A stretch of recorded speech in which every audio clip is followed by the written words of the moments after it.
So you make up what the future is. If your present is painful, you can escape to the past and get out of the pressure to change. How many follow this? Say I. Or you can escape to a future because no one knows what it is for sure and you can make it up.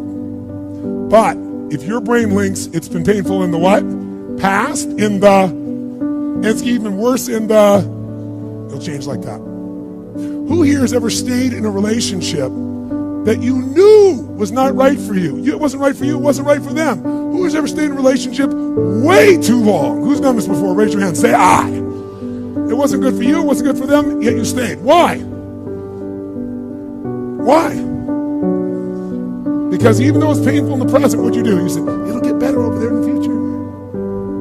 Who finally changed? Who here finally changed that? Say I. How'd you do it? Your brain went, it's painful now, it was painful in the past, it's gonna be worse in the future, that's it! That's what I call a Dickens pattern. When you lock in pain in all those places, there's no place to escape, so you change. It's like if you put a wall here, and a wall here, and we close them in on you, amazingly, you'll move forward. That's what we're talking about. Giving yourself leverage on yourself that way, not having someone else do it to you, you do it to yourself. That's when you got the power again. How many get it? Say I. Every single day, you got to feed and strengthen your mind. Until you do that, you're always going to be in fear. Because fear is automatic. The human brain is designed for survival. It's not designed for success. Your brain is not designed to make you happy. That's your job. Right. And the only way you're going to do it is if you feed your mind, because otherwise, weeds grow automatically. My coach, my mentor, Jim Robbins, told me, he said, Tony, every day you got to stand guard at the door of your mind. You got to watch what's going in, because if you're not careful, stuff will go in. And he said, all the times it's somebody who cares about you. He said, if your family, if your worst enemy puts sugar in your coffee, he said, what happens? I said, you got sweet coffee. He goes, what if your best friend by accident or your family don't mean to? They drop one drop of strychnine in your coffee, you're dead. He said, so life's sugar and strychnine and watch your coffee, right? Right. So every day I decided, I'm old enough, honestly, there was no internet those days. I'm pretty ancient. I used to go to the library because it's the only place you go. And I'd read biographies, I'd read people's lives, and it would make me go, wait a second, as bad as I think it is, the greatest people in the world had it worse. Sure. So there's something here. So you feed your mind. Jim Rohn used to say to me, skip a meal, but don't skip reading. He said, read 30 minutes a day, I don't give a damn what it is. Wow. And today, I don't mean internet crap. I mean, read something, a biography, read something that's a strategy, read something that's going to change your life. And the second thing I tell people is feeding your mind's great, but you've got to also strengthen your body. And you do that as an athlete naturally. I learned to do that because fear is physical, right? You know where you feel it. And if you go work out, if you go lift, if you go run, even if you're out of shape, you just go for an intense walk, that experience alone changes your life. Every day of my life. Go for the book, start the library, start the process. Fall on the floor, do some push-ups. Action. Got to take action. Otherwise, the wisdom is wasted. Otherwise, the emotion soon passes. Unless you put it into a disciplined activity. Capture. Disciplines is called how to capture the emotion and how to capture the wisdom and translate it into equity. Disciplines. Now, here's what's important about disciplines. All disciplines affect each other. In fact, here's a good philosophical phrase. Everything affects everything else. Nothing stands. Don't be naive in saying, well, this doesn't matter. I'm telling you, everything matters.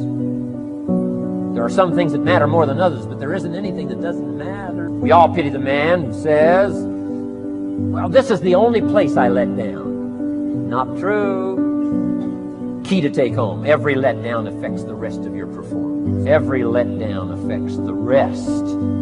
This is part of the educational process on personal development. If you don't take the walk around the block, you probably won't do the apple a day. If you don't do the apple a day, you probably won't start building your library. If you don't build your library, you probably won't keep a journal, and you won't take pictures, and then you won't do this, you won't do wise things with your money, won't do wise things with your time, won't do wise things with your possibilities and relationships, and the first thing you know, 6 years of that accumulated, and we say you have messed up. So the whole key to reversing that process now is to start picking up these disciplines. You can think about it as a limitation of the perceiver. The problem too is that whatever knowledge you accrue about the system changes the system. It's like trying to predict the stock market, which isn't possible, right? So I think that's a really good example, actually. And try to predict the stock market rationally. See how you do. Well, you might say, well, it's not real. It's like, okay, well, we don't agree about what constitutes real. So we could have that discussion. It sounds like what you're saying is that truth is as much about action as it is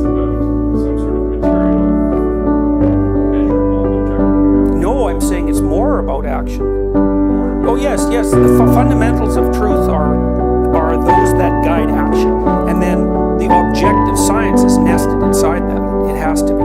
There's no way around that. Okay, so that I think is really central, because everything, in my mind, everything has a meaning, and a lot of it flows from there.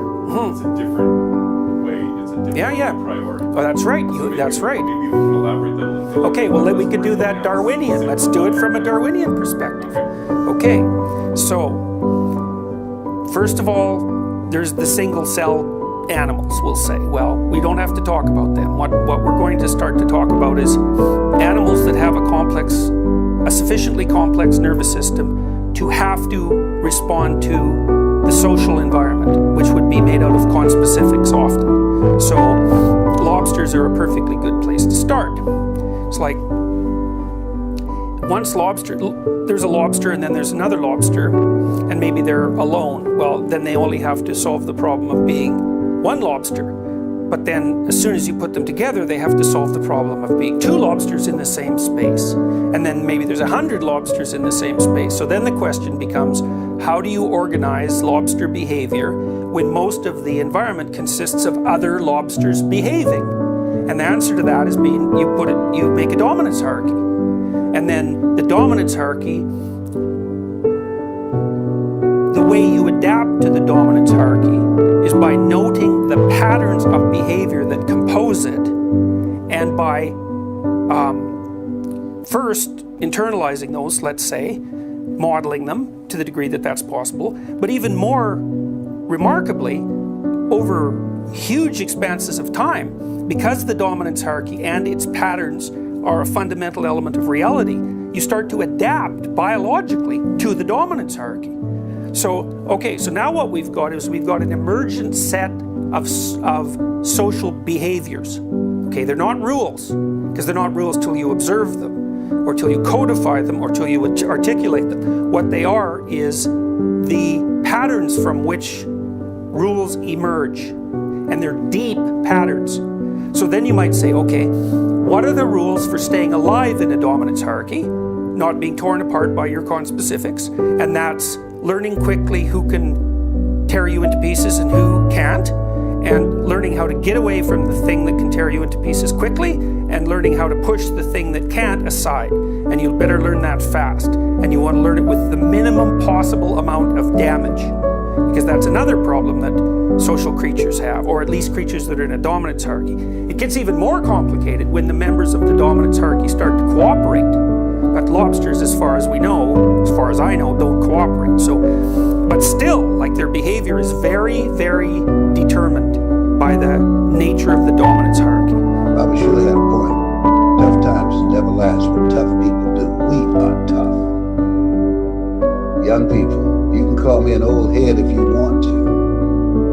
I don't care anything about that name calling. No, I'm saying think. The people who are polluting this conversation is not for you. You're going on to do something else. You have no intention of doing the right thing. You're just thinking how you can take advantage of the situation and break in someplace else and run away with some stolen goods because you're a criminal and you deserve to be locked up. You have something special. You have greatness in you, and I'm sticking to it. I've been waiting.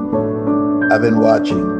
I've been listening to everyone, and I just want to share my thoughts. So in summary, I gave you some things that we should do, what we should fight for. And I condemn looting because it doesn't produce anything. If it did, we will have the changes that we want. But I also know there's no change. Listen to me, Linda, there's no change without resistance.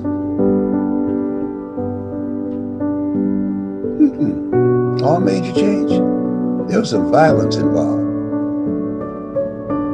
Frederick Douglass said, we might not get everything that we fight for, but everything we get, it will be a fight. Yeah, it's going to be a fight. Yeah. We're going to fight a good fight. And it's not over until we win.